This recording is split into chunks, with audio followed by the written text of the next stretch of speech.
Okay, guys, in this chapter, we are calculating operating income a little bit different way. So I want to highlight this for you. If you'll look down here in this red down here, you'll see that we have been calculating operating income by taking sales and subtracting out cost of goods sold. And then we get what we refer to as a gross profit, if you'll remember from previous chapters. And then we subtract out expenses and we get operating income.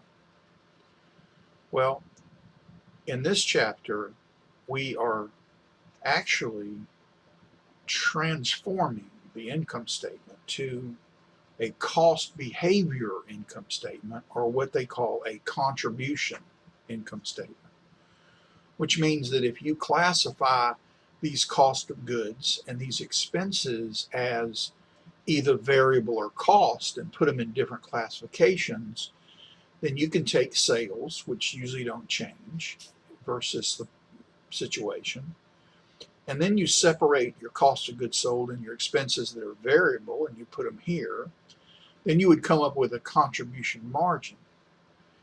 Now, a contribution margin is what we consider in accounting, in managerial accounting, okay, to be the amount that goes toward your fixed costs and your operating income. So it's important to understand that as we cover these next couple of exercises, okay? But this is a contribution margin income statement, and this is the traditional income statement we have been learning on, chapter 9, okay? Let's look at 1214 here. And the author had 6 columns, and for each one of these, he had to calculate a contribution margin per unit. Okay, so see here, these are units. All these are units across here. And then these are dollar amounts. The last 3 columns are total amounts. These are dollar amounts too, but they're per unit. And these amounts over here are total amounts, okay, of dollars. So let's look here. I inserted this CMU here. So it's because it's just easier to understand these problems a lot more so. The author could have done that a little better, so I made sure that I do. If you look at firm A, you take this contribution margin of 100,000 and you subtract out 40,000, then you're going to get an operating income of 60,000. Well, if you have a contribution margin, so that takes care of 60,000. The answers, guys, are bolded here that you're actually calculating, okay? But if you take the selling price, right, wait, we got to come up with a contribution margin to figure out what $15 is here. So what we did was we took this contribution margin amount of 100,000 and we divided it by the 10,000 units sold. So we got $10 as a CMU, and then we can take this selling price of $25 and subtract out the 10 to get the 15. So that way we know the variable cost per unit is $15. If you look at firm B, keep going here, then we don't know what the contribution margin here is, but we can back into it by adding the 33 with the 66. And then we can divide it by 9,000 to get the $11 that you need for the contribution margin per unit.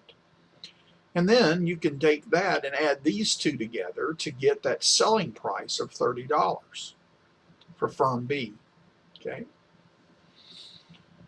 And then firm C, you'll see here, we have a operating loss. So we know that our fixed cost must be higher than our contribution. And it's higher than by $6,000. So I'm just adding these two to get this one. So if you take 12 and subtracted out 18, you would get 6. And if this is in fact 12, and we don't know what our units are over here, then we need to figure out what our CMU is. So we subtract 7 minus 4 and we get 3. And if we take that $3 and divide it into 12, we get 4,000 units sold. So that's how we work the numbers on firm C. And then if you'll see over here, we are getting the contribution margin per unit of 10, and we had variable costs that they gave us were 50. So that means the selling price was 60. And if you take the contribution margin minus the fixed cost, you're going to have also, once again, in firm D, you're going to have an operating loss instead of an operating income. So guys, once you get this, the use of the contribution margin per unit, and you kind of put it in here as a visual, I just think it's a lot easier to understand than looking at this. Let me show you. Wow. And so this is the way the author was trying to explain all that. And I thought, wow, that's kind of a lot. I think it is easier to kind of explain it by adding this column here and sort of telling you where we got the numbers from. Just a little bit easier. But this gives you the calculations that I just verbally walked us through. Okay. So let's roll down here to 1215. And in this situation, they actually give us a unit of something, right? What does it matter what it is, really? I'm sure they told us some kind of a unit. It's a computer product, I think it is. Kind of generic. But anyway, this variable expense here of 780 is given to us. And then it tells us we have a profit margin of 35. So guys, if we have a profit margin of 35, then we have a variable expense then of 65, because we know that revenue is 100%. So then we can take 65 and divide it into this 780, and we can get this $12 revenue per unit. And then of course we subtract out the 780, we get a contribution margin per unit of 480. So that kind of answers the question for 12, doesn't it? 15, at least in the A part, right? And then the B part says, well, what if we, how many units do we have to sell to make some profit? Okay. So we're just bringing these numbers down here, guys, is all we're doing, right? And what we're doing is we're listing our fixed expenses here. Notice this right here is the same thing as this right here. Contribution margin operating income. Okay, so look here, that's right here.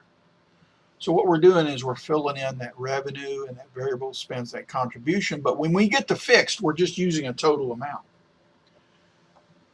So we're saying, look, how many do we have to sell in order to get to the point where we've got $6,000 worth of operating income?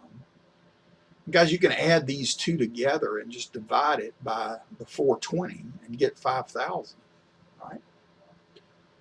But I want to do that, but then I want to emphasize something for you. I want to give you some formulas that I want you to memorize for the test. If you look here, if I'm going to come up with break even, I'm going to use the same numbers that are in this problem. If you take the fixed cost and you divide it by the contribution margin per unit, you're going to get the number of units that you would have to sell in order to break even. And this is really good analysis, baby guys, because, you know, can we sell that many units at least? I mean, can we do that at least, right? Certainly. But if we want to know the break even as far as dollars are concerned, then we can take the fixed cost and we can divide it by the contribution margin percentage. So in this problem, that's 15,000 divided by 35%, which gives you $42,857. Now, what I would do is I could just multiply the 3571 times the 12, and I would get about this right here, this break-even amount. Okay, just to kind of confirm that. But what I want to show you is this is at break-even. This is not with any kind of target profit. But right here, break-even with target profit, in units, if we take that target profit and add it to the fixed cost and divide it by the contribution margin per unit. And look this, we get a calculation of 5,000. Well, that's what's right up here, right? But look, if we do it in dollars, they take the fixed cost and add the target profit and divide it by the contribution margin percentage. That's 21,000 in this case, divided by 35%, then we're going to get 60,000. That's the dollar sign kind of got out of whack there. But anyway, it's going to get $60,000. So 60,000 would be how much you would have to sell. Now this makes total sense, guys, because 5,000 up here times 12 is 60,000. So if you need $60,000 then of revenue here, right?